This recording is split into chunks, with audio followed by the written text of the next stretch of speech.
자, 그러면 계속 읽어보겠습니다. 소왕의 몸으로서 제도할 이에게는 곧 소왕의 몸을 나타내어 설법하고 라고 되어 있죠? 예, 그래서 이제 왕을 뜻하죠. 왕의 몸으로서 제도할 이에게는 왕의 몸을 나타내어 설법한다. 그래서 왕 중에 가장 높은 왕을 황제라고 부르죠. 그렇죠? 황제. 또 황제보다 밑에를 대왕. 대왕보다 밑에를 소왕. 그런데 이제 또 황제라는 단어가 중국에서 생긴 거예요. 중국. 그래서 인도에서는 황제라는 표현을 쓰지 않고 따라해서 전륜선왕. 예, 모든 이 세상을 지배하는 최고의 왕을 전륜성왕이라고 불러요. 근데 전륜성왕도 등급이 있대요. 그래서 그런 게 또 경전 공부하면 자세히 나와요. 계속 읽어볼게요. 장자의 몸으로서 제도할 이에게는 장자의 몸을 곧 나타내어 설법하며 라고 되어 있죠. 장자가 이제 지위가 높은 그런 남자를 장자라고 불러요. 근데 또 우리 사전적 정의로는 또 어떤 내용이 나오냐면 2600여 년 전 인도 사회에 그 계급제가 있잖아요. 계급제가 있어서 종교 계급인 브라만이라고 하죠. 브라만 신을 믿고 반뜨는 브라만이라는 계급 제도가 있었고요. 그 다음에 왕족인 크샤트리아, 그 다음에 평민이 바이샤, 노예인 수드라. 그래서 브라만, 크샤트리아, 바이샤, 수드라 이런 식으로 계급 제도가 있는데 그 중에 상업이 발전하면서 막강한 재력을 가진, 우리로 치면 재벌이에요. 재벌. 막강한 재복을 갖춘, 재력을 갖춘 그런 큰 상인들이 출현하게 되었대요. 근데 아무리 계급하고 상관없이 돈 많은 상인은 함부로 대할 수 있어요, 없어요? 그래서 그 돈이 많은 상인들, 큰 재력을 갖춘 상인들을 또 뭐라고 불렀다? 장자라고도 불렀대요. 그래서 그냥 요새는 우리가 장자라고 표현할 때는 사회적으로 명망 있고 영향력이 큰 사람, 사회적으로 영향력이 큰 사람을 뭐라고 부른다? 장자. 그래서 대표적인 게 불교에서는 이제 유마거사를 유마장자라고도 부르죠. 유마장자. 그래서 장자가 무슨 뜻인지 알겠죠? 거사의 몸으로서 제도할 이에게는 곧 거사의 몸을 나타내어 설법하며 돼 있죠? 그래서 거사. 그래서 우리 불교에서는 남자 신도를 거사라고 부르죠. 또 여자 신도를 보살이라고 부르죠. 근데 원래 그게 잘못된 뜻이라고 했죠. 여자 신도를 보살이라고 부르면 안 된다. 보살이라는 단어는 남자와 여자를 구분하지 않고 성불하기 위해서 수행하는 거룩한 수행자를 남녀를 구분하지 않고 보살이라고 부른다. 여러 번 설명드렸죠? 그래서 여러분, 중국 불교에 가면요, 남자와 여자를 구분하지 않고 불법 수행, 불교 수행을 열심히 하신 불자를 남자와 여자를 구분하지 않고 거사님이라고 부른대요. 그러니까 저도 책 보다가 여자 신도를 자꾸 거사 부르는 거예요. 여자 신도를. 처음에는 오타난 줄 알았거든요. 그러다가 나중에 이제 찾아보니까 저 중국 불교권에서는 여자 신도도 뭐라고 부른다? 거사라고 불러요. 그래서 남자와 여자를 구분하지 않고 불교 수행을 열심히 하시는 분들을 거사라고 부른다. 또 이렇게 이해하면 좋겠습니다. 그리고 처사라는 말 있죠. 처사라는 말이 무슨 뜻이냐면 이거는 원래 유교 단어예요. 어디 단어? 유교 단어. 그래서 어떤 분이 우스갯소리인데 요새 처사님이란 표현 잘 안 쓰죠. 왜 그러냐면 처사님 하니까 기분이 나쁘대요. 왜냐하면 거사는 격이 높고 처사는 격이 낮다. 그래서 처사라고 부르지 마라. 그래서 요새는 이제 불교에서 이제 처사라는 단어 대신 거사라는 표현 많이 쓰죠. 근데 여러분 원래는 처사가 불교 용어는 아니지만 처사가 엄청나게 좋은 뜻이에요. 처사가 무슨 뜻이냐? 유교에서 말하는 선비. 그래서 벼슬길에 오르지 않고 산에 응거하면서 몸과 마음을 닦는 그런 고결한 선비를 뭐라고 부른다? 처사라고 부르는 거예요. 그래서 상당히 좋은 뜻이에요. 근데 불교에서는 이제 처사님이란 단어 대신 무슨 단어로 통일했다? 거사님 이렇게 이제 통일을 했습니다. 거사의 몸으로서 제도할 이에게는 곧 거사의 몸을 나타내어 설법하며 관리의 몸으로서 제도할 이에게는 관리의 몸을 나타내어 설법하며 라고 돼 있죠? 관리, 벼슬아치. 관리의 몸으로서 제도할 이에게는 관리의 몸을 나타내어 설법하며 바라문의 몸으로서 제도할 이에게는 곧 바라문의 몸을 나타내어 설법하며 바라문은 종교인이에요. 인도에서 말하는 종교인. 무슨 인? 종교인. 그래서 브라만 신을 믿고 의지하는 종교인인데 또 보통 우리가 이렇게 설명해요. 머리 기르고 결혼하고 처자식이 있는 가정생활을 하는 종교인을 바라문이라고 부르고요. 바라문이라고 부르고 머리 깎고 누더기 옷을 입고 결혼하지 않고 자식을 낳지 않고 독신수행, 출가해서 독신수행 하시는 분을 사문이라고 불러요. 뭐라 부른다? 그러니까 바라문 하면 제가자를 뜻하는 거고요. 사문 하면 출가자를 뜻하는 거예요. 그래서 사문을 산스크리트어로 따라해보세요. 슈라마나라고 불러요. 사문. 그리고 또 여러분 여기서 헷갈리면 안 되는 게 우리의 중국 불교권에서는 사문하면 무조건 스님을 뜻하는 거예요.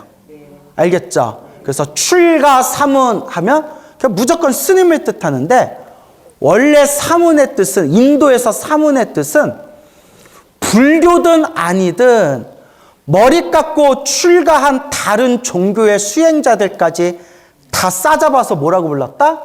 사문이라고 불렀어요. 이런 것도 구분해 두면 좋겠죠. 알겠죠? 그래서 바람은 재가생활, 머리 기르고 결혼해서 가정생활을 하는 종교인을 바라문이라고 불렀고요. 나중에는 이 바라문이 하나의 혈통, 족보로서 바라문 계급이라는 게 생기게 돼요. 그래서 인도의 4성계급, 브라만, 크샤트리아, 바이샤, 슈드라, 4성계급, 카스트 제도 중에서 가장 위에 차지하는 게 바로 뭐다? 바라문을 뜻한다.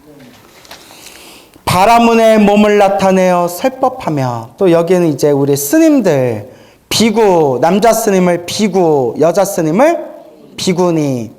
그래서 비구를 뭐라고 하냐면 따라해보세요. 비쿠. 비구니를 따라해보세요. 비쿠니. 그래서 비쿠, 삐꾸 이러면 안 돼요. 삐꾸 아니에요. 비쿠가 이제 비구라는 발음으로 한자로 표기가 되는데 얻어먹는 자, 걸식하는 자란 뜻이에요. 뭐 하는 자? 걸식하는 자, 탁발하는 자, 얻어먹는 자. 그래서 우리 스님들은 바리떼 하나 들고서 그 동네 방방 곳곳을 다니면서 이렇게 음식을 얻어먹었잖아요. 그 부처님은 왜 우리 스님들 보고 음식을 얻어먹으라고 했느냐? 첫째, 생업. 내가 농사 짓고 내가 장사하면서 살아가면 수행할 시간이 많다 적다. 수행할 시간이 적어들고 또 내가 사회생활을 하면서 내가 돈을 만지다 보면 자꾸 마음에 뭐가 생기게 된다? 욕심이 생기게 된다. 그러니까 오로지 수행에만 집중해라. 다른 거는 신경 쓰지 말고 최소한 몸을 유지할 정도로만 얻어먹으면서 수행에만 집중해라 라는 뜻으로 부처님은 스님들이 스스로 생업 활동을 하지 말고 무엇해라 라고 명을 내리셨어요? 걸식, 탁발 생활을 해라. 그 다음에 이제 두 번째 뜻이 뭐냐면 사람들에게 복을 짓게 하기 위해서. 이게 중요한 거예요. 중생들에게 무엇을 짓게 하기 위해서? 복을 짓게 하기 위해서. 그래서 정성스러운 마음으로 탁발을 하는 수행자들에게 공양을 올리면 큰 복을 받게 된대요. 이거는 이제 경전, 팔만대장경에 자세히 나오는 말이에요. 알겠죠? 그래서 그런 부분을 우리가 살펴볼 수가 있다. 비구, 비구니. 남자 신도는, 그러니까 남자 불교 신도는 우바세, 여자 불교 신도는 우바이라고 불렀어요. 그래서 비구, 비구니, 우바세, 우바이를 싹 통틀어서 따라해 보세요. 사부대중. 사부대중이라고 불러요. 사부대중 들어보셨죠? 비구, 비구니, 우바세, 우바이. 사부대중. 비구, 비구니, 우바세, 우바이의 몸으로서 제도할 이에게는 비구, 비구니, 우바세, 우바이의 몸을 나타내어 설법하며 장자, 거사, 관리, 바라문 앞에 나왔죠? 앞에 나왔는데 장자, 거사, 관리, 바라문의 누구의 몸으로써? 그렇죠. 부인의 몸으로써 장자의 부인, 거사의 부인, 관리의 부인, 바라문의 부인의 몸으로써 제도할 이에게는 그 부인의 몸을 나타내어 설법하며. 여기서는 이제 어려운 내용은 없죠? 동남동녀. 동남동녀가 누굴 뜻하겠어요? 어린이, 어린아이. 남자 어린아이, 여자 어린아이. 동남동녀의 몸으로써 제도할 이에게는 동남동녀의 몸을 나타내어 설법하며 하늘이나 용, 야차, 건달바, 아슈라, 가루라, 긴나라, 마우라가 사람인 듯 사람 아니한 모든 존재, 영적인 존재들 다 포함해서 그러한 몸으로서 제도할 이에게는 모두 그 몸을 나타내어 설법하며 라고 되어 있죠? 자, 그러면 하늘, 용, 야차, 건달바, 아슈라, 가루라, 긴나라, 마우라가 모두 몇 개예요? 8분. 그래서 앞에 하늘과 용을 붙여서 자, 따라해보세요. 청룡. 그리고 몇 분이에요? 다? 8분에서 청룡 합쳐서 8분. 그래서 천룡팔부라고 부르는 거예요. 알겠죠? 이제 알겠죠? 천룡팔부. 하늘용, 야차, 건달바, 아슈라, 가루라, 긴나라, 마우라가 임빈. 그래서 천룡까지 합쳐서 천룡팔부. 자, 하늘. 하늘의 신들을 뜻하는 거예요. 하늘의 신. 하늘에 있는 모든 신들. 하늘. 용. 용은 뭐예요? 용왕. 용왕들. 용왕. 그 다음에 야차. 야차는 이제 그 힘이 센 큰 귀신을 야차라고 부른다고 했죠? 야차. 그 다음에 또 나찰이라고 있다고 했죠? 그래서 아주 힘이 센 큰 귀신을 야차라고 부르고요. 이 야차가 부처님께 귀의해서 큰 힘으로 불자들을 보호하는 야차를 특별히 또 무슨 야차라고 부른다고 했어요? 따라해보세요. 금강야차. 네, 알겠죠? 야차들 중에서도 큰 힘을 갖춘 최고의 야차. 불법에 귀한 큰 야차를 금강야차. 자, 정리하셨어요? 따라해보세요. 건달바. 음악의 신이에요. 음악의 신. 그래서 음악과 향의 신이에요. 향기의 신. 그래서 건달바는 밥을 먹지 않고 향기를 마신대요. 그리고 항상 악기를 들고 음악, 띵가띵가 음악 치면서 하늘세계에서 악기 들고 노래 부르고 음악을 좋아하는 하늘세계 신이 건달바예요. 그러니까 여러분들이 절에서 절에 있는 불교 그림 중에서 이렇게 악기 들고 있는 존재가 있으면 대충 누구 다 짐작하면 돼요? 건달바. 그래서 여러분, 건달이라는 말이 여기서 나왔대요. 진짜요? 일하지 않고 빈둥빈둥 노래 부르고 한량같이 지내는 저 사람들을 격을 높여서, 격을 낮추면 논팽이라고 부르고요. 뭐라 불러요? 논팽이. 격을 높여서 하늘 세계 음악의 신들처럼 참 세상 편하게 사는구나 인간아 해서 뭐라고 부른 거예요? 건달이라고 불렀다는 썰이 있어요. 예, 알겠죠? 근데 실제로 책에 나오는 내용이에요. 그래서 건달이 건달바에서 나왔다. 그래서 건달바. 그 다음에 아슈라라고 있죠? 네, 아슈라는 이제 싸움의 신을 아슈라라고 해요. 싸움의 신. 아슈라. 아슈라에 대해서 많이 들었죠? 싸움의 신들이에요. 싸움의 신. 아슈라. 가루라. 가루라는 다른 말로 밑에다 적어주세요. 금시조라고 해요. 금시조. 금시조. 금시조. 황금빛 날개를 갖고 있다고 해서 금시조라고 불러요.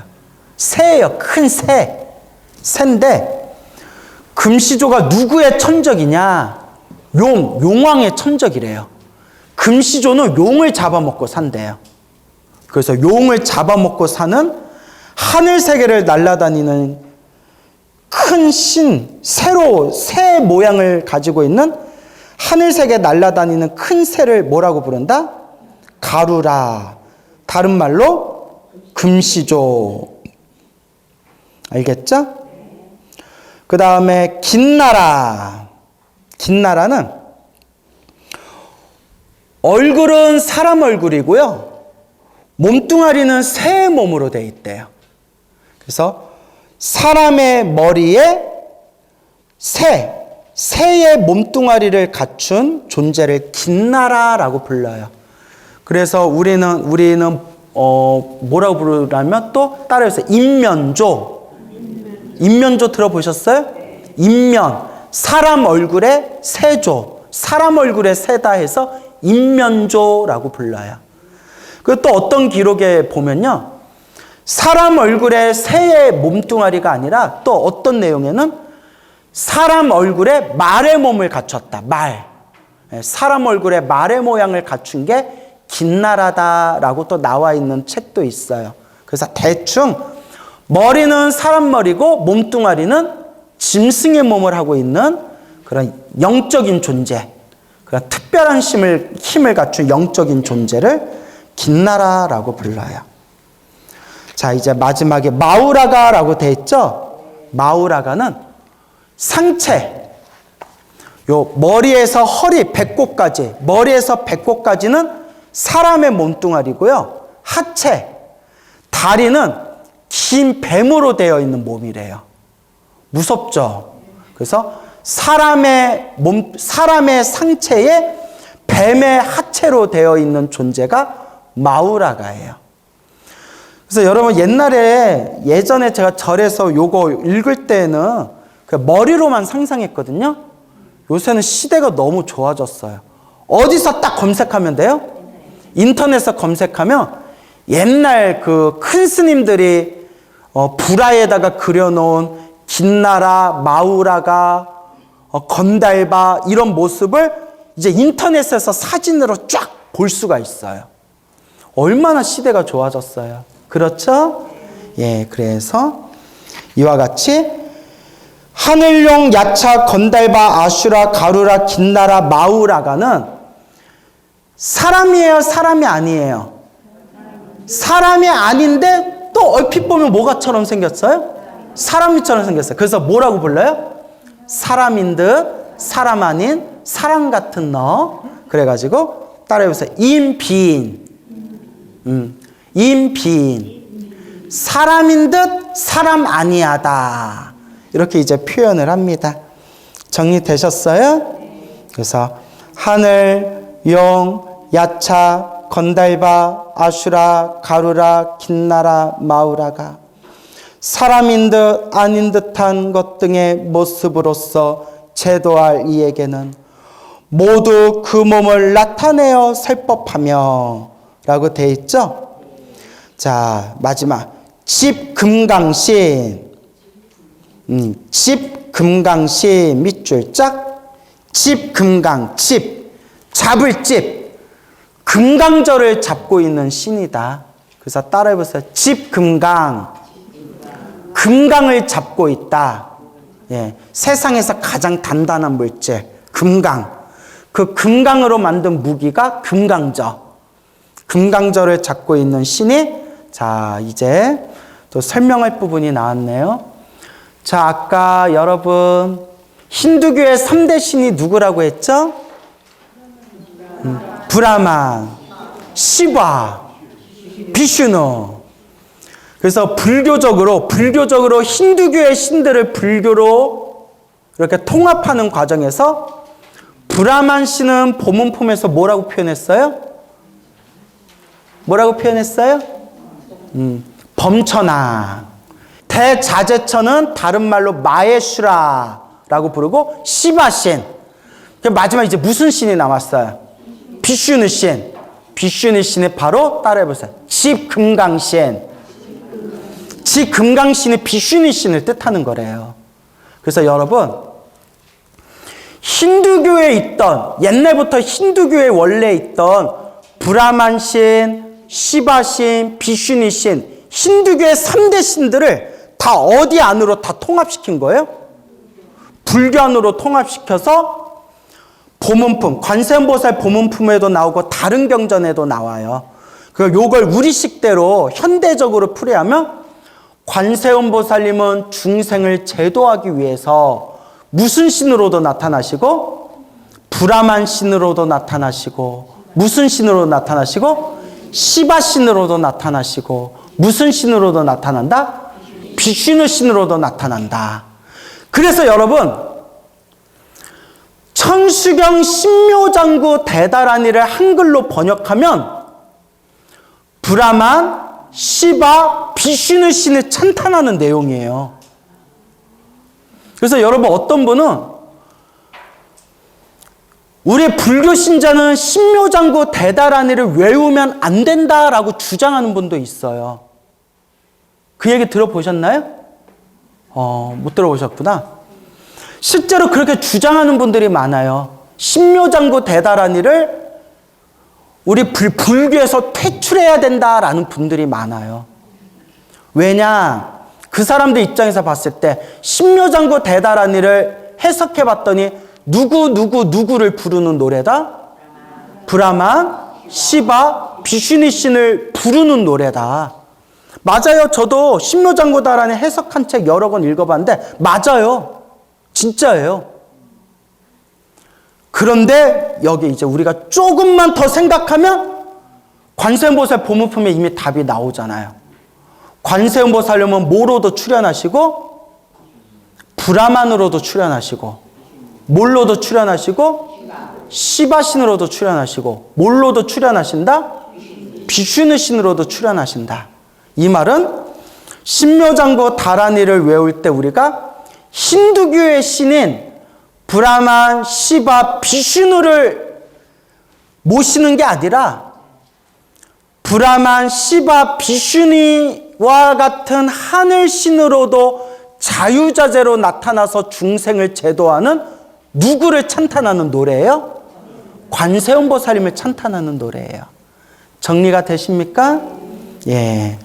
그래서 우리 불교에서는 우리 관세음보살님께서는 또 중생을 제도하는 수많은 보살님들께서는 중생들 눈높이에 맞춰서 하늘세계 신으로 제도해야 할 중생들에게는 하늘세계 신의 모습으로도 나타나시되 힌두교에서 말하는 브라만 신으로도 나타나고 시바 신으로도 나타나고 비슈누 신의 모습으로도 나타나지만 중요한 것은 어떤 모습으로 나타나든 누구를 제도하는 게 목적이고 중생을 제도하는 게 목적이고 그리고 그러한 여러 가지 과정의 방법을 통해서 중생을 결국 무엇의 길로 이끌어 주신다?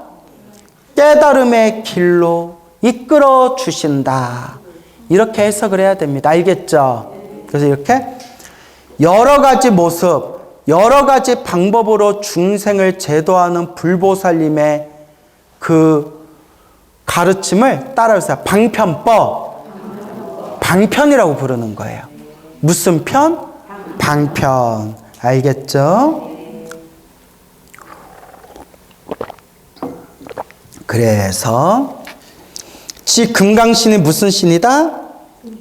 비슈니 신이다. 자, 이제 머리 정리하셨죠? 예전에 제가 이걸 잠깐 강의했을 때 그때 또 관세음보살 보문품을 오랫동안 독송하셨다는 어느 보살님께서 깜짝 놀라면서 스님, 관세음보살 보문품, 관세음보살님이 너무 좋아서 그냥 관세음보살 보문품 읽을 줄만 알았지 여기에 나오는 이 신들 이름에 그런 뜻이 있는 줄은 몰랐어요. 이렇게 이제 깜짝 놀라시는 불자님을 본 적도 있습니다. 그러니까 참 불교 공부는 끝이 없어요. 그렇죠? 무진이야, 이 관세음보살은 이러한 공덕을 성취하여 여러 가지 형상으로, 그러니까 여러 가지 가지각색의 모양과 모습으로 여러 국토에 논이시며 여러 국토, 여러 중생들 세상을 다니시며 중생을 제도하여 그 중생을 모악해 하시니라? 해탈케 하시니라. 그러므로 너희들은 일심으로 한마음으로 누구를 공양할지니라? 관세음보살을 공양할지니라. 자, 그래서 제가 재밌는 얘기를 하나 해드릴까요? 불교설화에 나오는 내용인데 옛날 옛적에 비구 스님들이 계셨대요.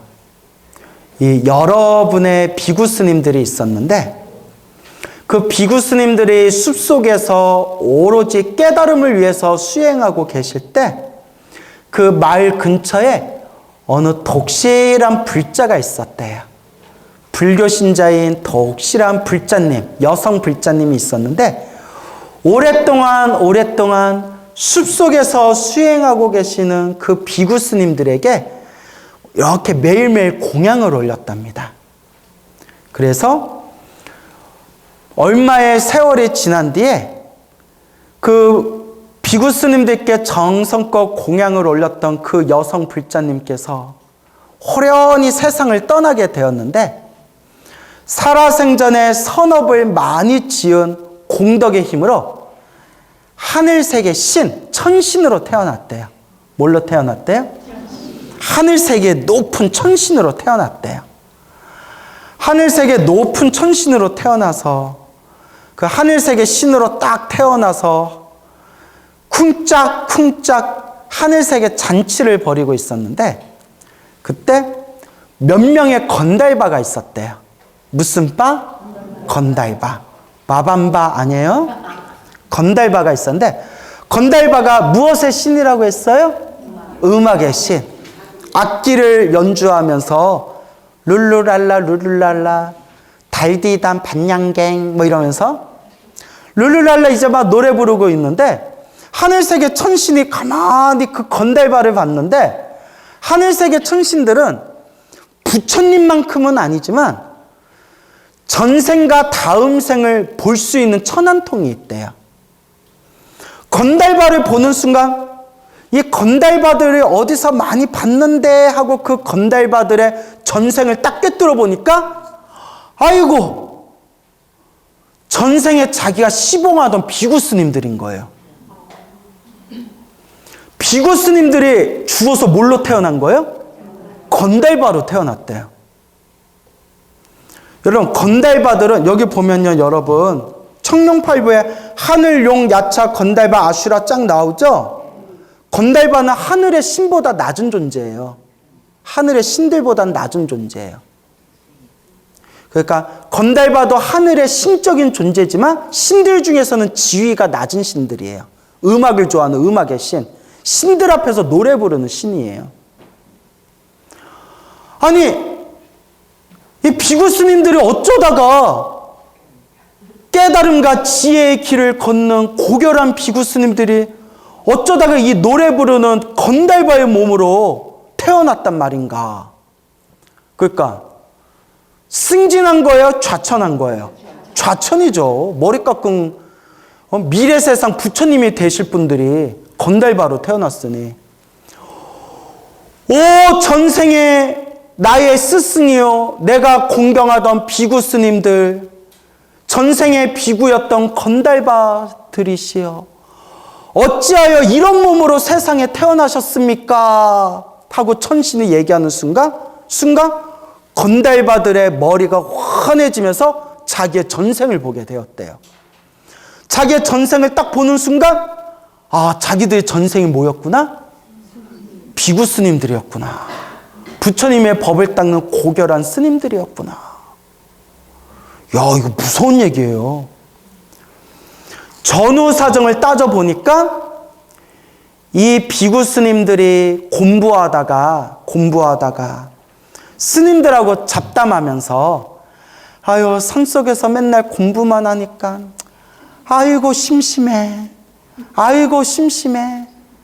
다음 세상에는 우리 하늘색에 태어나서 노래나 부르고 뽕짝이나 치고 맛있는 거나 먹으면서 띵가띵가 놀고 싶다냐 라고 막 잡담을 하면서 그러한 생각을 일으킨 그 업의 인연으로 해서 무엇으로 태어난 거예요? 건달바로 태어난 거예요. 와, 그 한 생각 때문에. 그래서 늘 불교는 무엇을 단속해라? 생각을 단속해라. 그때 그 천신이 된 전생에 그 공양 올리던 신도가 이번 산 천신이 돼서 그래서 자기가 이 비구 수행하는 비구 스님들께 공양 올렸기 때문에 자기가 천신으로 태어난 거잖아요. 그러니까 희한하죠. 저 비구 스님들에게 공양 올렸던 그 여인네는 그 비구 스님들께 공양 올린 공양의 공덕으로 무엇으로 태어났고? 하늘세계 신으로 태어났고, 정작 그 공양을 받으면서 수행하던 비구 스님들은 아이고 산에서 공부만 하니까 심심해. 다음 생에는 뭐 하면서 살고 싶다?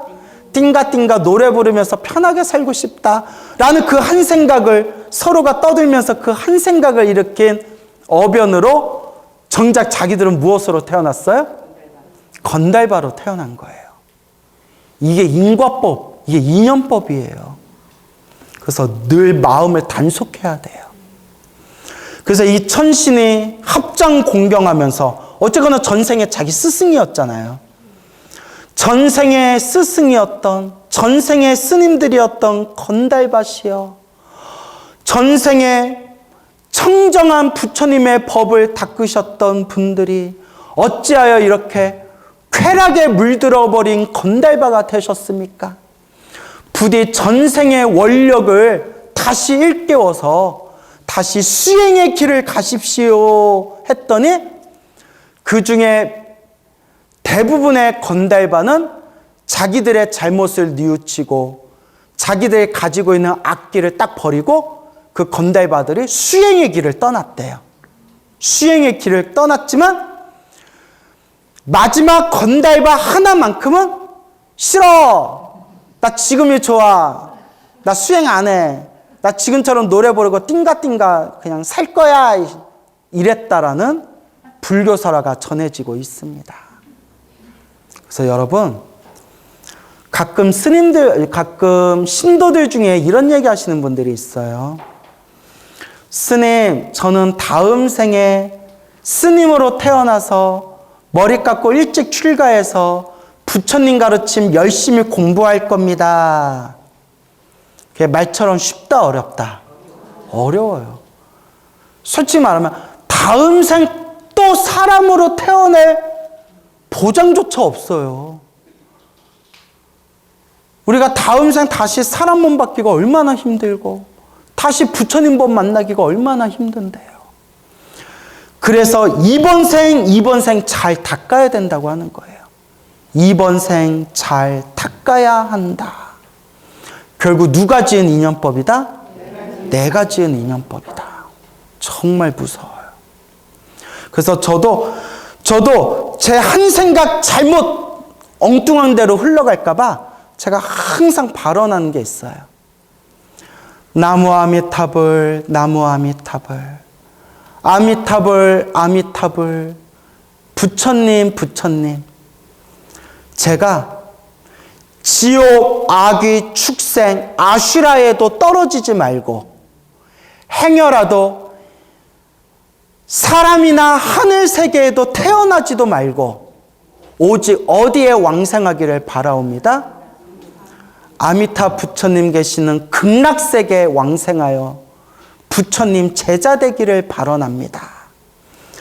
혹시라도 지옥, 악귀, 축생, 아슈라에도 떨어지지 말고 아무리 좋은 자리라고 하더라도 아무리 부귀영화를 누릴 수 있는 아무리 높은 세계라 하더라도 인간 세계도 필요 없고 하늘 세계도 필요 없으니 제발 부디 어디에 태어나기를 발언합니다.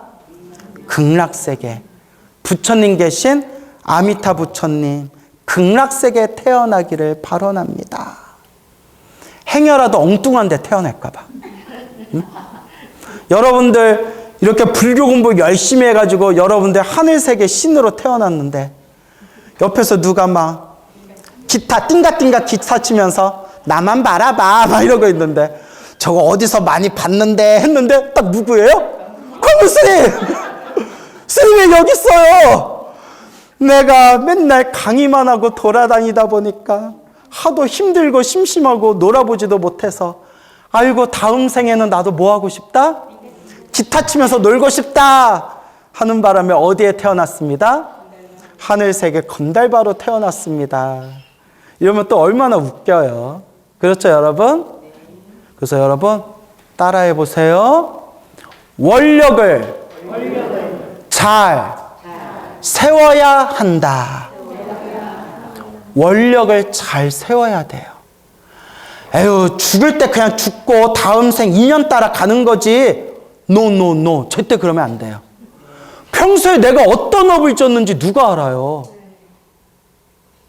그래서 무서운 얘기가 있어요. 평생 기도했던 스님이 있었는데 여러분 평생 기도했으니까 다음 생 좋은 문 받았겠어요? 나쁜 문 받았겠어요? 좋은 문 받아야죠. 그게 인과법이에요.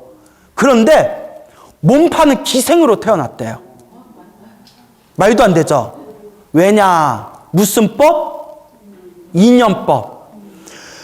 입으로는 기도하면서 마음속으로는 연애도 못 해보고 여자도 못 사귀어보고 남녀 간의 정을 나누는 거시기가 그렇게 좋다는데 그 맛도 못 누려보고 하면서 항상 그 음탕한 마음을 가슴에 항상 품고 있었대요. 그래서 평생 기도했던 큰 스님인데 평생 기도했던 노스님이 항상 그 음란한 마음을 놓아버리지를 못하고 항상 그 음란한 마음과 인연을 맺었기 때문에 그 자기가 바라는 대로 자기가 원하던 대로 뭘로 태어났어요? 몸 파는 기생으로 태어났대요. 놀랍죠 여러분? 나도 충격받았어요. 그거 마음법이에요. 무슨 법? 마음법이에요. 근데 그 뒷얘기에 무슨 얘기가 나오냐?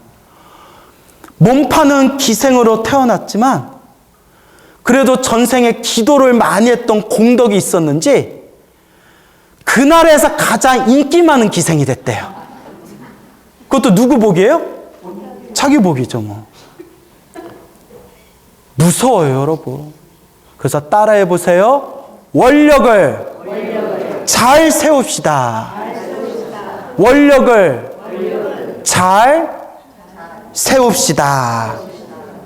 라는 걸 꼭 명심하시기 바랍니다. 알겠죠? 그래서 제 말을 저도 이 이야기를 듣고 깜짝 놀랐어요. 결국 여러분 팔만대장경을 만들면 무슨 글자가 돼요? 마음심자. 결국 이 마음을 어떻게 쓰느냐. 평생 기도를 하면서 제가 모든 중생 제도하겠습니다. 모든 중생 다 함께 성불하겠습니다. 딱 마음의 원력을 세우고 기도하고 수행했더라면 그분은 태어날 때마다 큰 스님이나 아주 큰 수행자로 태어났을 것이고, 입으로는 기도하면서 연애도 못 해보고 결혼도 못 해보고 여자 손목도 못 잡아보고 그지 같은 내 인생아, 다음 생은 나도 연애하면서 살고 싶다, 이런 마음을 품고 살았다면 내가 일으켰던 그 생각대로 다음 생에 그런 이제 모습으로 태어나게 되는 거예요. 그래서 여러분, 한 생각이 이와 같이 무섭다. 생각을 단속해라 라고 부처님이 말씀하셨던 겁니다. 아시겠죠?